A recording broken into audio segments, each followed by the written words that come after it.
Seja muito bem-vindo a mais um episódio do Conexão AU Entrevista, uma produção do jornal Alto Uruguai que foi criada para aproximar você ainda mais de histórias que inspiram, emocionam e também que movimentam a nossa região.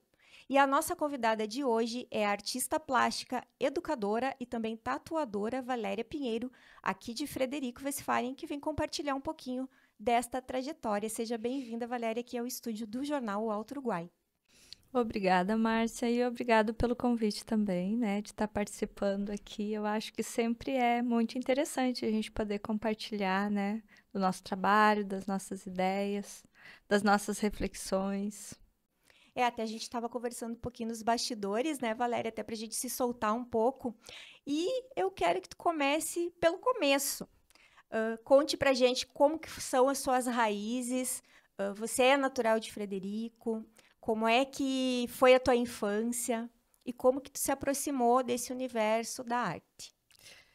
Bem, eu nasci aqui no nosso hospital de Frederico, mas os meus pais, na época, eles moravam em Caiçara. Eles eram agricultores, pequenos agricultores, um casal recém-casado, novinhos, minha mãe 20 anos, né? Casou 16 aninhos na época. E eu morei muito pouco tempo ali e os meus pais na época, como várias famílias, eles foram famílias de retirantes que trabalhavam a terra, mas que não tinham, né, quase apoio por parte pública. E eles precisaram ir embora, vender a sua terra e ir embora para ser operário. Então, aos meus 3 anos de idade, eu fui pro Vale dos Sinos, né, onde que começa as empresas de calçado, né, as fábricas, e o meu pai e a minha mãe foram ser operários. Então, passei quase toda a minha infância lá. E nos finais de ano, a gente sempre vinha para essa região, para casa dos meus avós, né, que moravam em Vicente Dutra. E então a minha infância foi um pouco nessa zona rural quando eu vinha, e também numa cidade maior, né? Mas assim, eu quero fazer um parêntese. Meus pais sempre, principalmente quando logo que casaram, uma família bastante.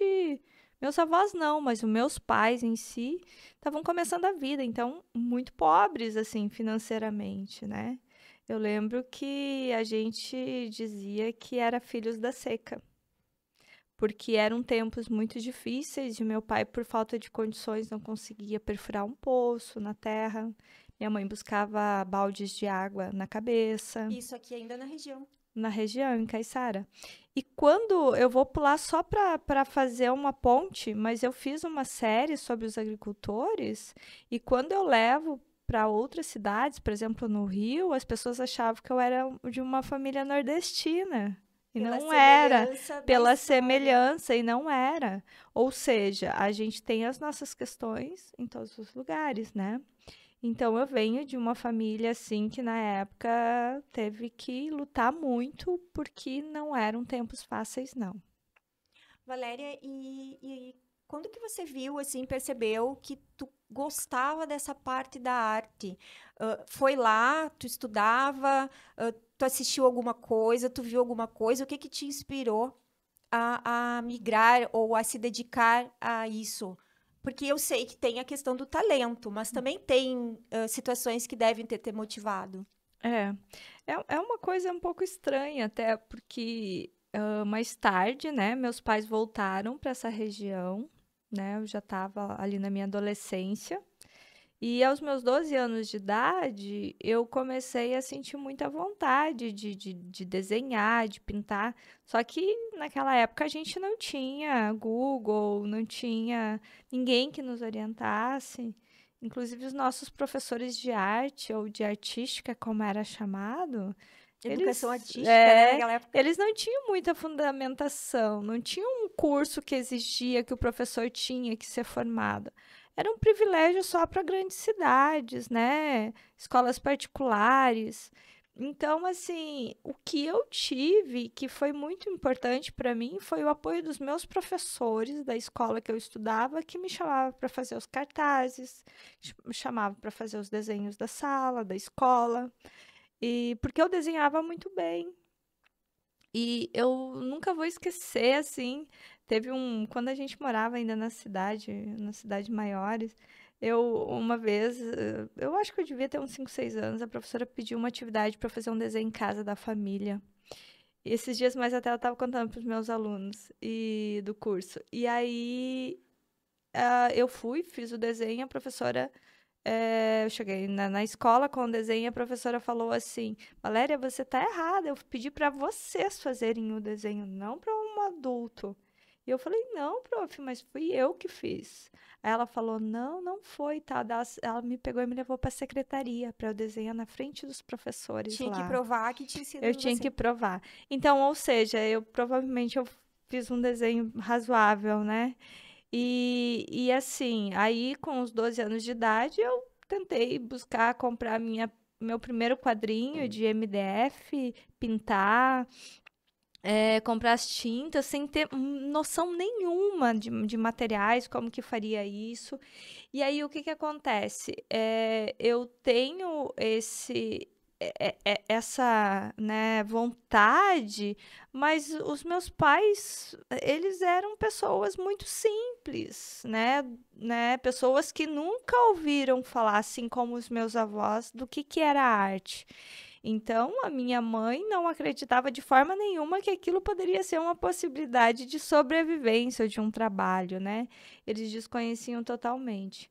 Mas eu era uma menina que eu deixava de fazer qualquer coisa para pintar. Inclusive, eu tenho um irmão que são 3 anos mais novo do que eu. Ele me convidava, ele me chamava de Eia. Na época, ele dizia: Eia, vamos brincar. E eu dizia: não, eu quero pintar, Pintar. eu quero desenhar. Então, assim, era algo muito, muito meu, né? Era algo muito. Eu acho que próprio, assim, algo que às vezes a gente não explica, mas eu posso dizer que, para mim, eu não me imagino sem essa ideia da arte, assim, sabe? Sempre foi muito natural.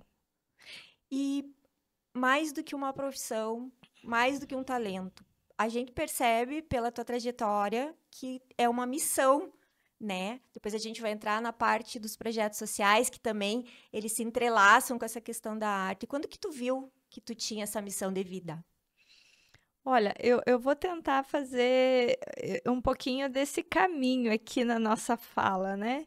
Então, logo em seguida que eu passo pela essa adolescência e que eu estou, né, imerso a esse contexto, eu vejo que viver de arte é uma coisa quase impossível. De pintura no Brasil, né? A gente é de uma classe, principalmente do interior e tal.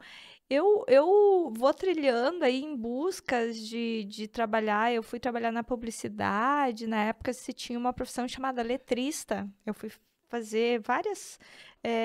Depois eu fui fazer serigrafia. Eu trabalhava nesses entornos, né? Até o momento que eu fui para a faculdade fazer arte e depois eu me torno uma tatuadora. Então, sempre tentando buscar uma profissão dentro da área da qual eu era apaixonada, né? Eu acho que missão de vida, depois de uma certa maturidade que eu vou começando a entender que não fui eu que escolhi, mas eu acho que é a arte que me escolheu e que eu tenho que ser para além da minha causa própria, que eu posso fazer da arte para além, que possa levar para outras pessoas, que possa ajudar outras pessoas, assim como eu fui ajudada. Que eu fui ter essa dimensão com uma certa maturidade, né? Porque quando a gente é mais jovem, a gente não tem essa dimensão de pensar, de imaginar o que você veio para esse mundo para fazer, o que você gostaria de legado de deixar, né? Então eu acho que um pouco nesse sentido também, né? Valéria, falando em além, a tua arte ela já passou as fronteiras, né? A gente sabe e depois a gente vai detalhar um pouquinho melhor também a questão das tuas exposições fora do país. Mas o que te marcou assim nessa experiência até agora das tuas participações em eventos com teus trabalhos, em outros lugares? Por exemplo, em Roma, a gente sabe que você esteve. teve a exposição no Vaticano, que eu gostaria que tu falasse um pouquinho mais como que isso foi possível, né? O Papa viu tua obra, né? E de que forma essas experiências, elas vêm te marcando ao longo da tua trajetória. Olha, é bastante interessante pensar pra gente que mora, né, no interior, longe, né, dos grandes capitais, você entrar nesses lugares, né, que são, claro, que tem um pouco mais de dificuldade de acesso e tudo mais. Eu sempre sonhei desde menina, eu sempre digo, eu tinha 2 sonhos, me tornar uma artista e ir para a África. Porque quando eu era menina, aparecia um documentário falando das crianças da África que morriam de fome, né? Então, para mim, sempre foi 2 questões que me marcaram muito. Quando eu comecei a participar dessas exposições, quando eu fui, começou assim, virar uma chavezinha muito grande, porque, por exemplo, nessa exposição que eu fui premiada, que eu fui para uma coletiva e depois o meu trabalho foi escolhido para expor uma exposição para o Papa, né? Eu fui entrevistada por uma jornalista do Vaticano e ela olhou meu trabalho e ela me perguntou se era uma denúncia. Então, assim, eu acho que essa trajetória, esses caminhos que a gente vai trilhando, que a gente vai ao longo do tempo, enquanto ser humano, né? Eu nem vou dizer como artista, mas que a gente vai trilhando, eu acho que vai trazendo uma outra concepção de vida para gente, né? Vai abrindo horizonte acima de qualquer coisa. Então, para mim, foi uma experiência muito marcante. Eu acho que ter o trabalho reconhecido por críticos da arte, porque, por exemplo, lá no Vaticano, a gente tem vários críticos que vão visitar esses lugares, porque, afinal, a Europa, para a gente, enquanto ocidentais, é o berço da arte, né? Então, é bastante importante, mas ao mesmo tempo, para mim, eu na época eu ainda buscava algo mais, por incrível que pareça, né? E que daí nos projetos sociais, quando eu fui para a África, que eu disse, era isso que faltava além, né? Que faltava, então. É isso que eu queria te perguntar na sequência, né? Como que surgiu o projeto Arte Sem Fronteiras? O que ele consiste? E, assim, o que mais te emociona? E a gente se emociona em falar também, Hum, de tu poder transformar, de certa forma, a vida dessas pessoas que tu interage lá. uhum. É, eu venho, então, na minha trajetória de artista, eu fiz várias exposições, Portugal, fui para, né, para outros lugares, aqui no Brasil também. E em 2017, eu queria muito participar, eu queria ir para a África, né, porque eu já estava assim um pouco mais solidada enquanto artista, dizendo assim, olha, eu já fiz muitas exposições, ok, tudo bem, né? Mas o que mais que eu poderia fazer? E aí eu, através de um site, eu me inscrevi, né, para fazer um projeto, um trabalho voluntário dentro de uma organização humanitária chamada Fraternidade Sem Fronteiras. E quando eles souberam, porque a gente coloca lá a profissão, que eu era uma artista, eles falaram: olha, é muito importante porque a nossa preocupação é que a gente estava dando alimento, as crianças estão crescendo, né? Então é importantíssimo, mas as crianças precisam algo a mais do que o alimento, né? Então, já que você é uma artista, você poderia fazer uma oficina para essas crianças lá na África. E foi então nesse momento que eu fui para lá com esse objetivo de fazer a oficina, né, de arte. E quando eu chego, e tem muitos jovens, né, adolescentes e tudo mais, eu faço uma pergunta muito simples para eles, porque aí eu vou falando um pouquinho da minha trajetória e tal, e que um dos meus sonhos era ir para a África, né? Eu faço esse paralelo com eles. E aí eu pergunto para eles assim, qual é o sonho de vocês? E eles ficam num silêncio total. E eu pensei, será que eu perguntei alguma coisa errada ou será que eles não sabem o que que é sonho, né? E no final da tarde, quando eu saio do nosso espaço, que ele é fechadinho, né? Uma sede, tem escolas e tudo, mas é fechado.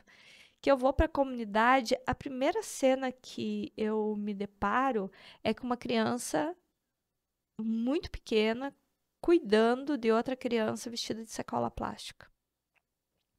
Então aquilo me marcou muito a ponto de eu parar e pensar: será que eu tô olhando? Será que eu tô vendo direito? E quando eu começo a caminhar ali naquela comunidade, eu começo a ver que aquela criança não é uma exceção, que aquela criança só faz parte de um contexto, de que tem muitas outras. E aí, no segundo dia, eu venho já com uma outra visão falar com essas crianças. E aí eu entendo que talvez eu tenha alguma contribuição para com aquelas crianças através da arte. Porque quando eu penso em arte como alimento para a alma. Então, elas às vezes, já estavam sendo assistidas como um alimento para o corpo. E aí eu vejo que eu estou num cenário onde que as crianças comem 3 vezes por semana, ou 5 vezes. Nessa comunidade ali onde eu estava, são 5, porque elas ganham da nossa organização humanitária, e é só alimentação, essa é a única. E é uma shima, que é um milho cozido, que é uma farinha cozida em água, ali não tem sal, não tem açúcar. As crianças nunca experimentaram o gosto do sal e do açúcar. As crianças morrem por causa de uma diarreia. O valor pago por uma mãe que trabalha no campo é uma coisa assim, é quase que é uma exploração total, né? Quando elas têm esse trabalho. Aí eu começo a entender aquele contexto de miséria física, de fome absoluta, porque a gente foi para comunidades que as crianças estavam há mais de 7, 8 dias sem se alimentar. E a falta de comida ou do acesso a ela é pela pobreza em si da região toda? A comida não chega? Ou é pela falta de recurso mesmo? Olha, só quando a gente vai para a África, e eu conheço vários países, né, da África. O ano passado mesmo eu estive no Congo por um mês trabalhando, agora no final do ano que passou, e eu tenho ido 2 vezes ao ano para países diferentes. Eu posso te dizer com toda certeza, a África continua sendo um países, a África, um continente, continuam os países sendo escravizados pelo resto do mundo, tá? Cada um com a sua questão, né? Por exemplo, as pessoas aqui, eu já vi pessoas, inclusive próximas a mim, que diz assim: tá, mas por que que eles não trabalham? Tá, mas por que que agora com todos os recursos que a gente tem, eles não têm esse sistema? Porque, por exemplo, Moçambique, tem partes de Moçambique que estão há 12 anos sem chover, né? Então, quando, por exemplo, eu vou trazer a questão específica de Moçambique. Moçambique, a gente tem pessoas que não têm acesso a uma enxada. Então, quando você plantou a única semente de milho que você tinha e que morreu por conta da falta de água e que não tem um sistema de irrigação, você não tem o que fazer. E você está isolado. Por exemplo, assim, agora mesmo que a gente vai em agosto, eu vou para aldeias levar alimentação. Que são isoladas. Que eles são muito isolados. Então, se não for por ajuda de algumas organizações humanitárias que chegam nesses lugares, eles morrem por diarreia, eles morrem por tudo que tu possa imaginar que hoje para a gente seria das coisas mais simples de solucionar.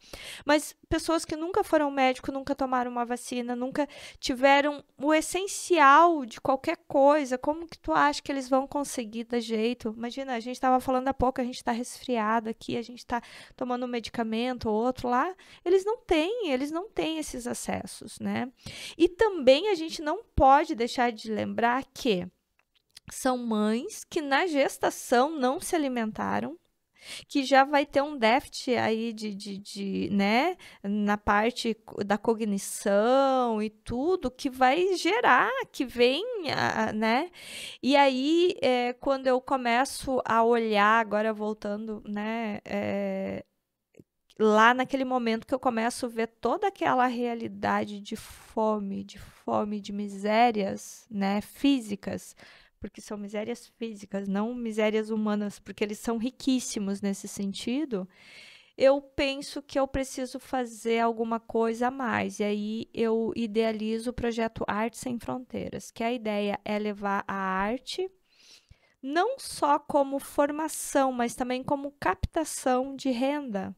Então a gente vai fazer um batik lá, eu vou estudar, depois de alguns meses eu já voltei para a África novamente, aquilo era maio, a primeira vez que eu fui, em agosto eu estava novamente. Eu fui estudar como que faria um batik para nós, enquanto crianças, vender ali, né, para a gente vender os batiques para que eles continuem estudando, né, continuar os estudos. Porque o que que acontece? A ideia dos pais nunca é que os filhos continuem estudando. Por quê? Porque o filho tem que ficar em casa para eles ir para a machamba, que é a lavoura, e que o pai não tem condições de ter R$ 1 para comprar uma farinha de milho. Como é que o pai vai ter condições de pagar R$ 1 para fazer o transporte do filho até a escola? Então, isso está longe de acontecer. Para quem viu aquele filme, O Menino que Descobriu o Vento, lá eles usam uma camisa e uma calça, que é uma exigência da escola, e tem uma pasta, que é o caderno, né? E aí, se a criança não tem isso, ela não pode ir para a escola. Então, ou seja, a gente não está falando de uma minoria, a gente está falando da maioria que não vão. E eu tenho a certeza absoluta que a educação transforma o mundo, né? Então, quando a gente tem pessoas que não têm acesso à educação, não têm acesso, elas ficam aprisionadas àquele universo. Porque os outros países querem que a África continue sendo aprisionada nesse sentido. Porque é muito cômodo para o resto do mundo ir lá explorar, levar as riquezas e deixar aquelas pessoas do jeito que estão. E aí eu vou fazer bem rapidamente agora uma ponte aqui, por exemplo, para o Congo, onde que eu estava no final do ano passado, que é um lugar que a gente tem 400 crianças dentro de um orfanato, que nós tiramos literalmente as crianças de uma zona onde os pais tinham acabado de serem mortos. É uma zona em conflito, né? Total em conflito. Por exemplo, só para ter uma ideia, a gente tem uma das crianças que estava amarradinha na mãe, já fazia 10 dias que a mãe estava morta, porque as mães carregam seus filhos amarrados nas capulanas. E aí a mãe tinha sido morta pelo guerrilheiro e eles não viram que a criança estava viva. E a gente está lá com ele, ele é um bebê ainda. Então a gente tem bebês até. E nesse orfanato, entender essa dinâmica, o Congo, por exemplo, é um dos países mais ricos. Ele fica só atrás do Brasil de riquezas naturais. Lá existe chuva, existe solo fértil, existe tudo isso. Mas o grande problema do Congo é que a gente tem minérios extremamente importantes para o resto do mundo. E aí eles vão lá e patrocinam esses guerrilheiros, esses grupos rebeldes, para matarem a população, para extrair os minérios e para né, que as empresas, as fábricas continuem, né, nesses grandes países produzindo e ganhando. E quem que é a ponta que vai? É nós, o consumismo, né, que vai trocar o celular toda hora, porque os minérios é para nossa bateria de celular e todos mais, tudo que a gente tem hoje aí, né, que precisa desses minérios. Então, as pessoas não entendem que a gente tem a ver com tudo isso. Que a gente está no mundo globalizado. E que a gente deveria se preocupar um pouco mais, né?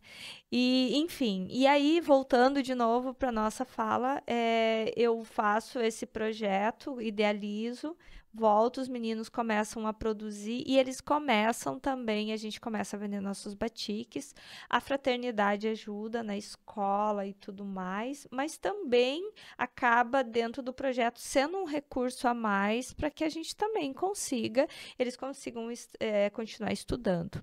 E o Arte Sem Fronteiras, então, ele se dá ali, né? Ele nasce em Moçambique, mas com algumas pessoas indo para Moçambique, conhecendo o projeto, diz, Valéria, eu tenho uma organização que a gente atende né, vulneráveis lá em tal lugar. Você não quer levar o teu projeto para lá? E aí o projeto vai se estendendo, expandindo, e a gente foi. Então, hoje a gente já está no sertão da Bahia, numa comunidade sertaneja. A gente tem na Clínica das Almas em Campo Grande, que são pessoas com dependência química. E aí eu começo a pensar para quem que, né, na época, inclusive, que eu queria sempre pensar nos mais vulneráveis, aqueles que não têm um acesso e que eu sei que a arte é fundamental, né, importantíssima. E aí eu penso num grupo que, para mim, vulnerabilidade tem muito a ver com criança, tem a ver com mulher e tem a ver com idoso, né? Eu acho que esses grupos são sempre mais vulneráveis, né? E aí, então, o projeto ele vai para esses lugares. Por exemplo, eu trabalho aqui no presídio feminino, eu trabalho com as mulheres detentas daqui do presídio, eu mesmo dou aula para elas, né? E isso já faz 3, 4 anos que eu estou ali no presídio. E nesses outros lugares, e eu sempre acho muito interessante como a arte, em cada um desses projetos, ela tem uma função específica, né? Mas ela é terapêutica, né? Ela é formadora de opinião, então a gente tem toda essa relação e graças a Deus o projeto cada vez mais ele está se expandindo, a gente tem assim uma possibilidade de conversar. E o ano passado a gente começou uma caravana a partir do Arte Sem Fronteiras. Então, por exemplo, eu já levei um grupo o ano passado de pessoas, padrinhos, né? Pessoas que querem conhecer a realidade da África e principalmente o trabalho que a gente tem feito lá. Né? Por exemplo, Moçambique são 14 mil, 14 mil pessoas que a gente alimenta hoje. É muita gente. É muita gente. Então, para que as pessoas de fato conheçam e que sejam multiplicadores para que vejam o trabalho que a gente faz e que também daqui um pouco, né, dá a mão com a gente para a gente seguir. Então, a gente tem esses grupos que vão para lá. Agora, no final de agosto, eu irei com um grupo de 20 pessoas que irão para a gente vai trabalhar em frentes específicas. Nós vamos distribuir alimentos, doar roupas, a gente vai fazer material pedagógico para as escolas e a gente vai fazer oficinas para os jovens e crianças, né? Então eu vou com algumas pessoas daqui de Frederico, para minha sorte, a gente tem 5 pessoas daqui que vão, mas o resto é do país inteiro, inclusive de fora do país a gente também tem muitos voluntários, né? Que legal que tem pessoas que estão também, né, aderindo e podendo ajudar, né, Valéria? Porque é um projeto bem bonito, a gente vai falar só essa pincelada, mas que já dá para mensurar um pouco do que muda a vida de pessoas que, como tu disse, né, elas não têm nada, né, Valéria? Uhum. Voltando um pouquinho para a questão do teu trabalho com a arte, uma das séries que tu lançou e que a gente falou de certa forma, no início da conversa, que se liga um pouco com a tua história, então, que é Os Trabalhadores. Porque eu ia te perguntar como surgiu essa ideia de fazer essa série, mas lembrando que tu falou do início, né, de como tu era pequena, como foram as dificuldades com relação à tua família aqui no interior do estado, eu queria que tu contasse um pouquinho em quem tu se inspirou, se foi na tua própria família, se foram nos vizinhos, se foram nas pessoas que moravam ali, e de que forma, agora eu vou aproveitar a pergunta, então, da jornalista, né, que te fez, foi uma denúncia? É tão interessante, porque quando eu comecei a pintar essa série Os Trabalhadores, eu ainda estava no curso na minha graduação. Foi a primeira série, porque eu pintava, né, e tal. Foi a primeira série que veio. Na época eu pintei com terra, né, pintei com materiais, assim, cores bastante quentes, assim. E tudo isso tem uma simbologia pra gente, né? Mas assim, as minhas memórias eram da minha infância, de ver os meus avós, tios, as pessoas trabalhando na lavoura. Porque essa série e o meu trabalho todo, ele tem 2 dimensões sempre. É um olhar mais do lado difícil, triste, mas também do lado legal, assim, sabe? Do lado feliz. Nessa série, eu coloco pessoas trabalhando, né, nesse serviço árduo, nesse trabalho árduo, que nem sempre é reconhecido, mas eu coloco crianças brincando o tempo todo, naquela inocência da criança. Então, com certeza é o meu universo que eu olho para trás e que eu me vejo e que eu reconheço na nossa região, grande parte da nossa região é uma região de muita propriedade rural, ela é rural, né? Então, eu me identifico dentro de um contexto onde que muita gente vai olhar e também vai se identificar, né? Mas eu nunca havia pensado nessa questão de como denúncia que essa jornalista me fez. E hoje, passando-se o tempo e eu entendendo uma dinâmica melhor e maior do meu próprio trabalho, eu vejo que tem uma clara denúncia aí, sim. Né? Do trabalho árduo, do trabalho difícil, dessa questão de muitas vezes não ser valorizado. E eu estou falando dos pequenos agricultores, né? Eu estou falando daquelas pessoas que sofrem muito para poder exercer o seu trabalho na terra. Então, eu acho que sim, tem. E aí eu vou caminhando sempre por essa questão das séries, porque eu acho que a série me dá uma possibilidade de esgotar uma temática que eu gostaria de falar. Que eu gostaria. Pois é, e nesse sentido, inclusive, outras séries tuas, como Mulheres Fortes, também Nostalgia, né? Também trabalham temas sensíveis, assim, né? Sensíveis no sentido de que são temas até talvez de pessoas vulneráveis, que nem tu falou, né? Uhum. Por que escolher esses temas? E como que tu faz para, como tu disse, contar a parte triste, mas também salientar o que é bonito em cada uma dessas séries? Tu sabe que sempre foi uma trajetória porque, que me debruço a pensar de falar dessas mazelas, né? Por exemplo, eu tive uma série, então, que eu falo sobre, é uma série chamada Canimambo, que fala das crianças da África, de Moçambique, e que aí eu trago crianças que estão sofrendo, chorando, outras crianças que estão sorrindo e tal, porque tem esses dois universos. E aí eu vou fazendo esse caminho, assim, aí eu tenho, por exemplo, série que fala das grandes almas, de nomes que inspiram, das mulheres fortes. Eu, por exemplo, eu acredito muito na força da mulher, né? E, por exemplo, nessa série eu trago grandes nomes que contribuíram para uma sociedade, né, como um todo, mas eu também trago a minha mãe, por exemplo, que para mim é uma mulher extremamente forte, né? Dentro do seu contexto, não é aquela mulher que tem milhares de likes e visualizações, mas é aquela mulher que faz todo um sentido para mim e para aquelas pessoas que a rodeiam, né? E a gente precisa lembrar sempre de ter esse olhar que nem tudo é mídia social, nem tudo é essa visão, né, dentro das redes, mas a gente é seres humanos e, por exemplo, dentro dessa série eu pintei uma sertaneja, que era aquela senhorinha que quando eu estava lá no sertão, que eu fui levar o Arte Sem Fronteiras para lá, eu acordava todo dia com ela picando cactos para as cabras, entendendo que ela me esperou com uma buchada de bode, aquilo era o melhor que ela poderia me oferecer. Aquela mulher que me contou as histórias da vida dela, de como foi o sofrimento à beira da fome.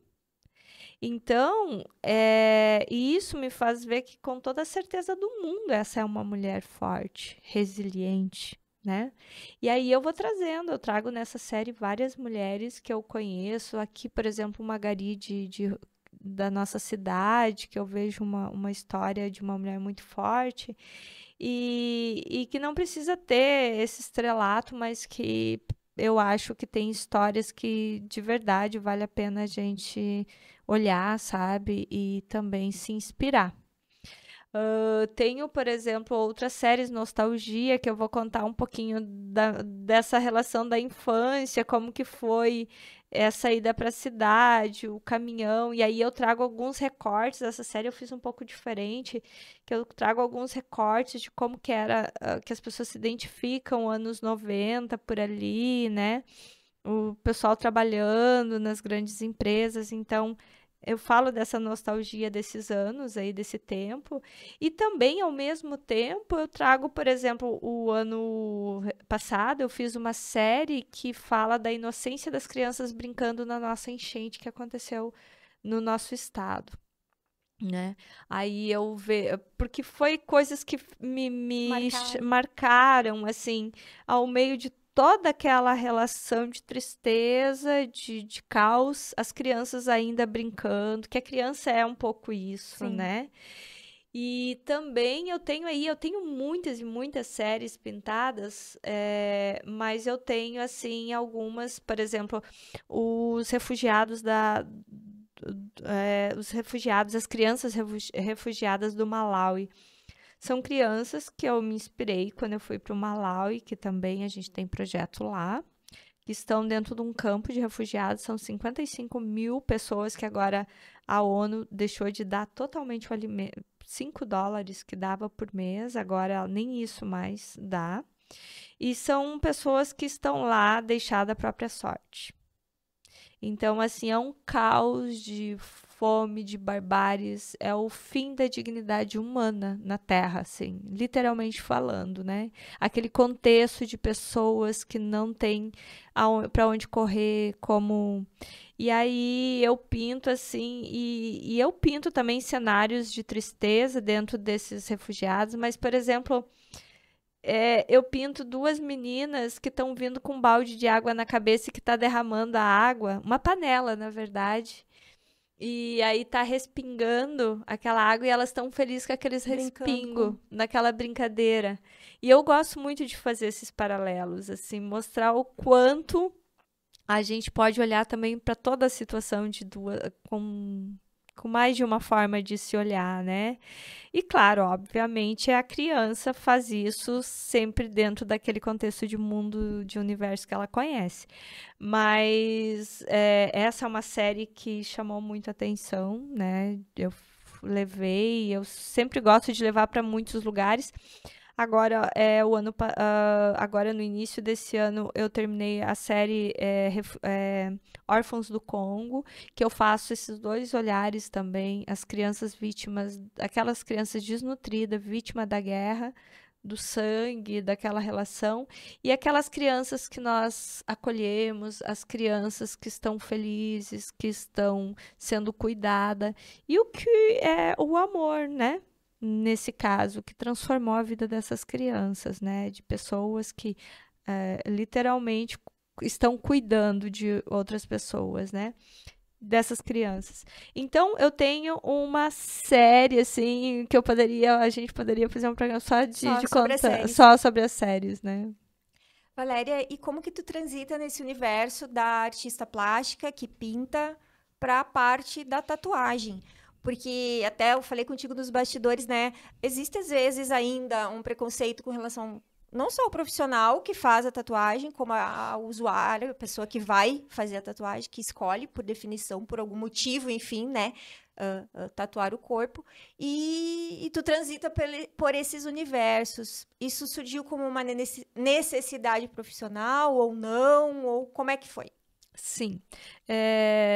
Por exemplo, quando eu estava na faculdade, 20 anos atrás, né, a tatuagem era dentro de um outro contexto. A gente via a tatuagem num outro contexto, principalmente nós de cidades menores. Então, vou para a universidade, entendo que a arte tem várias linguagens e a arte na pele é uma dessas linguagens, a body art, né? E aí, na época, eu penso, eu vou fazer um curso, porque eu acho que eu gostaria de atuar, de fazer alguma coisa. É o que eu estava falando antes, eu estava num outro universo ali, fazendo publicidade e tal. E aí, quando eu vou fazer esse curso, que eu me torno tatuadora, foi muito rápido, assim, a relação que eu tive que escolher qual dos dois universos que eu ia atuar de trabalho, porque eu comecei a tatuar muito, o que era para ser um hobby passou a ser minha profissão. Para mim, a tatuagem sempre foi uma forma de eu fazer a minha arte, né? Tem muito a ver com desenho, tem a ver com tudo aquilo que eu estudo diariamente no desenho, né, da sombra, da luz, daquela coisa toda que a gente estuda, né, para a gente compor a nossa arte, né, principalmente quando é pictória ou algo nesse sentido, no desenho. E aí passou a ser para mim uma profissão, né?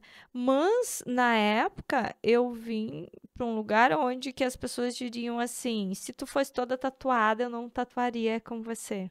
Eu ouvi muitos clientes falando isso, assim, que olhava para aquele estereótipo de alguns tatuadores, assim, como se fossem pessoas do mal, Sim. entendeu? E também ouvi muitas senhorinhas me dizer, e ainda às vezes me dizem, eu nunca imaginei que eu ia tatuar. E que hoje fazem tatuagem, né, comigo. Então, assim, eu passei dentro desses 20 anos por várias transições, desde materiais, né, a tatuagem deu um salto muito rápido, e também dessa própria visão enquanto trabalho artístico, porque a partir do momento que os artistas e jogadores e toda essa gente aí começa a se tatuar, a tatuagem perde um pouco essa conotação de ser algo Do mal. do mal, né? De pessoas que não tinham índole muito boa e passa a ser mais tranquila essa aceitação, digamos assim, né? Então a gente tá hoje mesmo, por exemplo, quem são esses tatuadores mais novos, eles não têm essa dimensão do que foi um tempo atrás. E eu falava um tempo atrás com o Estopa, que foi um dos primeiros tatuadores do Brasil, assim, era de Santa Catarina, ele é falecido agora. Ele me contou como que eles faziam as próprias tintas, todas essas questões também da dificuldade que foi no início do trabalho deles. Então, como tudo, né, a gente tem uma evolução bastante rápida das coisas e a tatuagem não poderia ser também de uma outra forma, né? Uhum. E Valéria, aqui em Frederico, tu mantém, além do teu estúdio, tu tem tua galeria, né? Tu tem teus projetos. Tem projeto novo para vir por aí? Eu sei que tem. E se tu puder contar só um pouquinho pra gente o que que vem de novidade. Então, eu tenho o meu estúdio, né? Que eu construí logo que eu comecei a ser tatuadora e tal, aqui, né?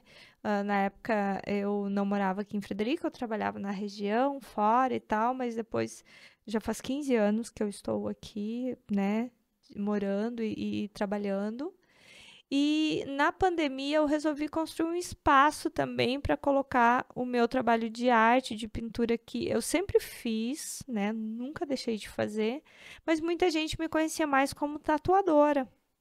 E, inclusive, muitas pessoas dizem, ah, eu não sabia e tal, que tu também fazia esse trabalho de pintura. E aí eu tenho esse espaço, a gente recebe também escolas, recebe pessoas que queiram visitar, a galeria é sempre aberta, né? Lá a gente também tem um pouquinho da mostra de souvenirs, de trabalhos feitos no Arte Sem Fronteiras, né? Que a gente também tem lá expostos e para venda. Então, esse espaço, eu sempre digo que é um espaço totalmente aberto às artes. Aí eu dou curso uma vez por semana, né, de desenho e pintura nesse espaço. E é um espaço bem pensado para arte. Eu penso sempre que a gente aqui é tão carente, né, de espaços nesse sentido Culturais, assim. que eu acho que vale a pena. E a minha visão sempre não foi de uma arte erudita. A minha visão sempre foi para uma arte popular. Por isso que para mim transitar entre a tatuagem, transitar entre um grafite, transitar entre uma proposta de uma pintura para uma criança na África ou ir para um grande museu, para mim tá tudo tranquilo. Tudo são formas e expressões de De arte, arte. né? De arte. Então, e sobre essa nova série, né? Que a gente até eu dei uma pincelada anteriormente. Eu tô fazendo. Eu tenho, assim, sempre uma ideia de pelo menos uma ou duas séries por ano. Então, eu coloco isso como. Sou bastante metódica, então eu boto isso como meta, né? E então essa é uma das séries que eu vou fazer com uma proposta um pouco diferente do que eu tenho trabalhado, sabe? Não vai ser tão pictórica, talvez não nada pictórica, mas uma exposição mais imersiva, com uma reflexão, como todas as outras séries que eu tento trazer, né? Que eu sempre falo que as pessoas não têm ideia do que serve um artista numa sociedade, né? E uma das questões, talvez, que o artista tem como papel é esse cunho de trazer reflexões, né? De trazer propostas para que as pessoas pensam para além, né, daquilo e tal. E nessa série que eu estou fazendo, que a gente vai provavelmente estrear no mês que vem, eu vou trazer grandes caixas de remédio. Elas têm formatos grandes, 1,5 m, 2 metros, né? De tamanhos diferentes. Essas caixas vão lembrar uma caixa de remédio, óbvio. Eu já estou pintando elas todas, mas com nomes fictícios para doenças fictícias. Talvez as doenças não sejam tão fictícias. Por exemplo, a sociedade do cansaço, a sociedade do imediatismo, da superficialidade, né?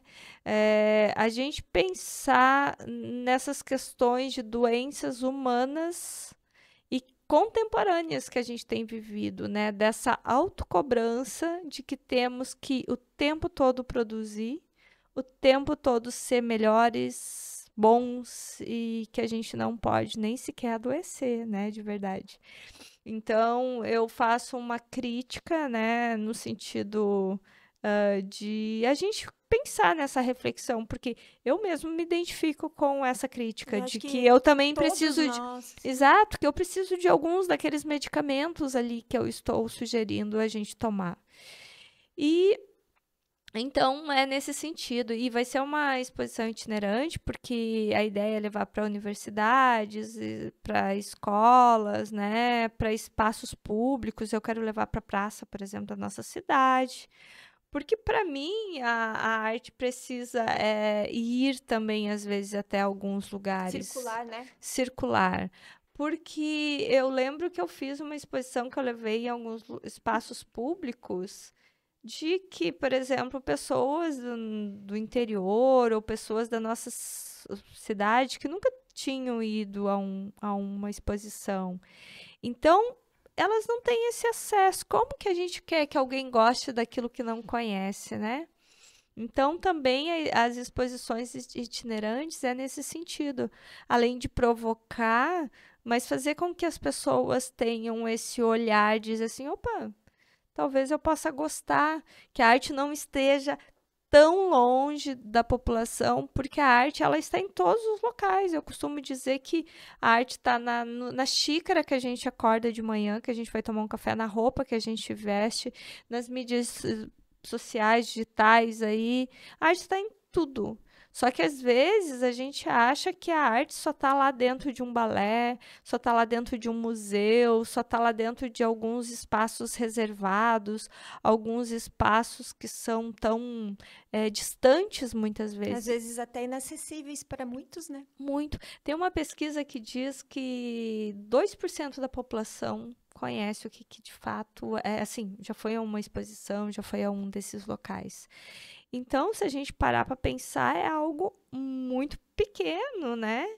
Então, eu acho que desmistificar um pouco essa questão de que a arte erudita também seja um papel, eu acho que enquanto artista e que eu gosto de me preocupar, porque para mim, enquanto aquela menina lá, voltando atrás lá na infância, era só uma menina que buscava uma arte e que ao mesmo tempo se curava.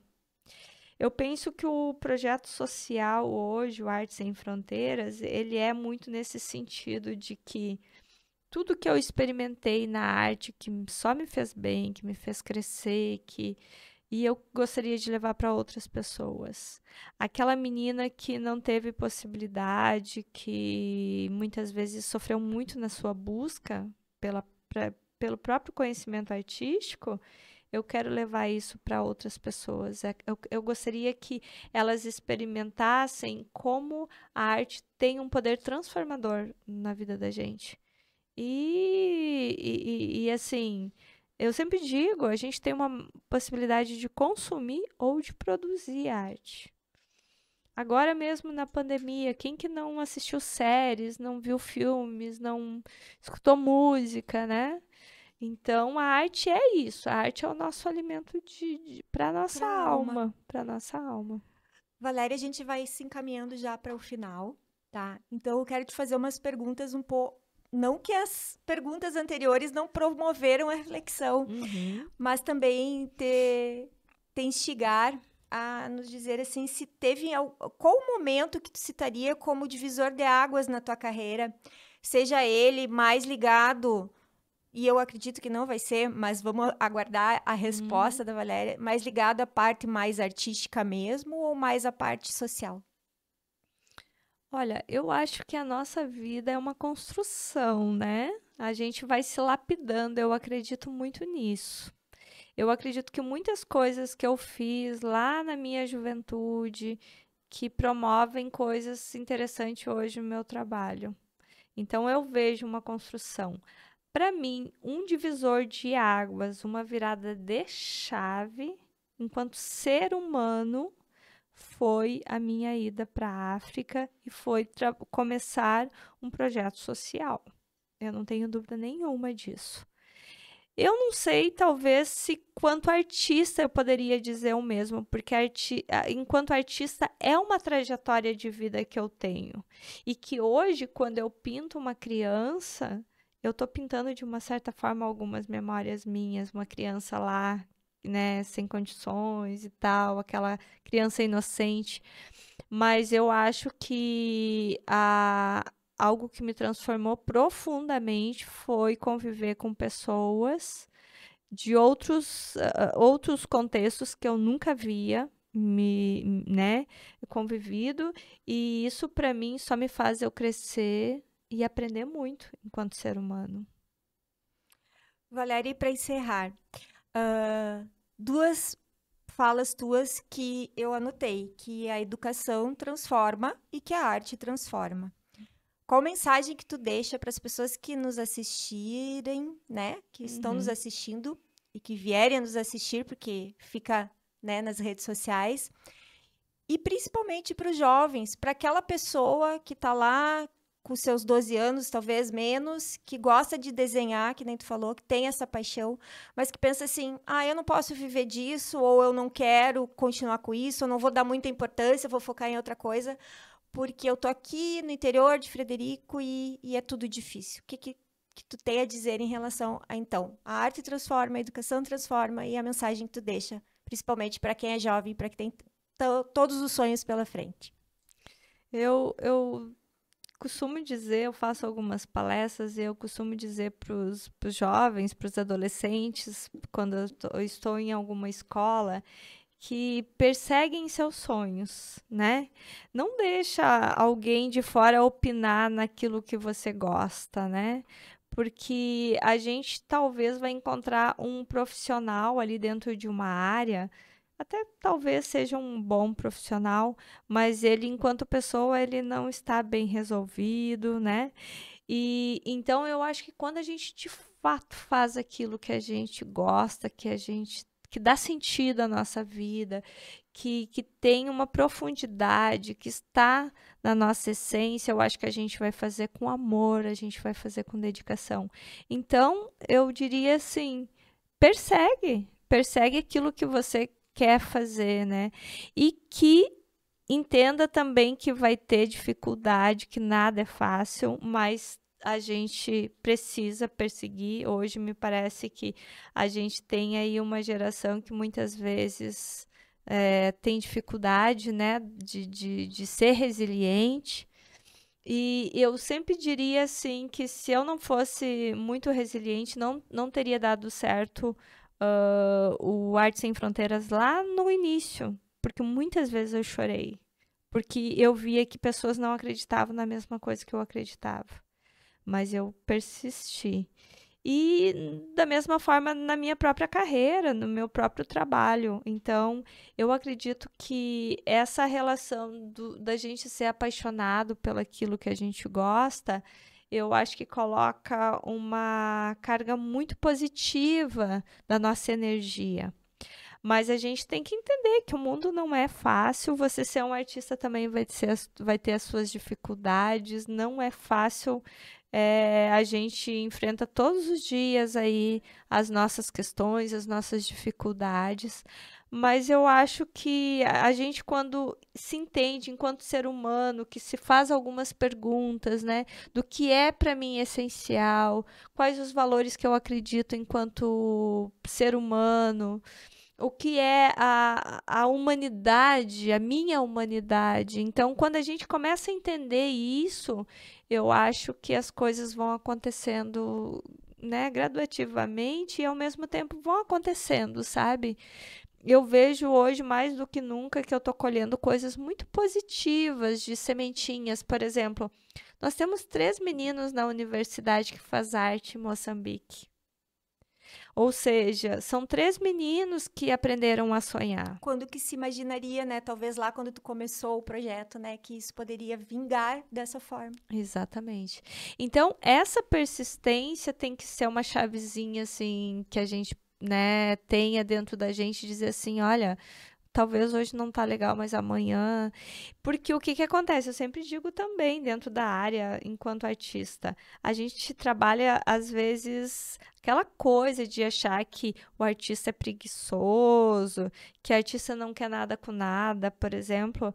Muito pelo contrário, eu sempre estudei muito, faz 30 anos que eu estudo todos os dias. Eu estudo na prática, né, para melhorar dentro do meu trabalho, e eu preciso também estudar na teoria. Então, eu como uma professora, que eu tenho uma formação, mas para que eu também tenha uma narrativa para o meu trabalho, que tenha um propósito, que eu possa contar essa história a partir do meu trabalho e que tenha coerência, eu preciso estudar, eu preciso buscar, né?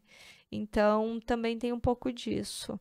E eu deixo com certeza uma mensagem de que a gente precisa uma sociedade com pessoas melhores. A gente não precisa promover mais pessoas que estão lá em primeiro lugar no ranking sabe? Eu acho que a gente precisa voltar nossos olhos e dizer que a gente precisa ter pessoas do bem. A gente precisa priorizar que os nossos filhos aprendam. É importante aprender a matemática, o português e tudo que na escola se ensina, mas a gente precisa promover afeto, a gente precisa promover paz e escola também. Eu acho que são parceiros e que caminham juntos. É, que todos somos dignos, né? E que todos merecemos, enquanto crianças, serem cuidados, né? A gente precisa promover um mundo melhor. Um mundo que pensa em sustentabilidade, um mundo que pensa nessa relação da fome, das misérias. É impossível que 8 bilhões de pessoas e todas as tecnologias que a gente desenvolveu hoje, que a gente tem desenvolvido, não conseguem acabar com a fome. Que a fome é a dignidade humana, né? A gente precisa, enquanto ser humano, do alimento. Então, a gente precisa promover uma sociedade alinhada com valores humanos, né? Com pessoas que tenham empatia, que tenham compaixão, pessoas que promovem coisas que sejam positivas, né? Usar nossa inteligência para que formem e que se tornem seres humanos melhores. E todas as profissões, eu sempre falo que todas as profissões, todos nós podemos de alguma forma contribuir para um mundo melhor para todos. Tá certo. Valéria, a gente agradece muito a tua participação em ter aceitado, né, o nosso convite desta conversa aqui no Conexão ao Entrevista. As nossas portas estão sempre abertas para ti, não só, né, nas redes sociais, mas também no nosso jornal impresso. E eu deixo, então, agora a palavra contigo só para te fazer a tua despedida também. Obrigada, Márcia. Obrigada ao jornal, ao Uruguai, né? Obrigada pela essa parceria de sempre. Obrigada a todos que nos ouviram, que vão, né, ouvir e que de alguma forma possam ser tocados, né, com as questões todas que trouxemos. E quem quiser conhecer mais o trabalho, a gente tem, por exemplo, no Instagram, Arte Sem Fronteiras VP, que mostra um pouquinho do trabalho do projeto. Tem o meu Instagram, o Valéria Pinheiro Arte, com temudo, que também mostra um pouco dessas séries e do meu trabalho. E é isso. A gente está com a nossa galeria também sempre aberta para receber a todos que gostariam de conhecer o nosso trabalho. Quem quiser se interessar pelo trabalho que a gente faz enquanto projeto social aqui no Brasil e na África também pode nos acionar, pode nos perguntar, a gente está aqui sempre para responder. E quero agradecer mesmo a todos, né, por essa oportunidade. Tá bem, esse foi então mais um episódio do Conexão à U Entrevista e vem muito mais por aí. Até o próximo!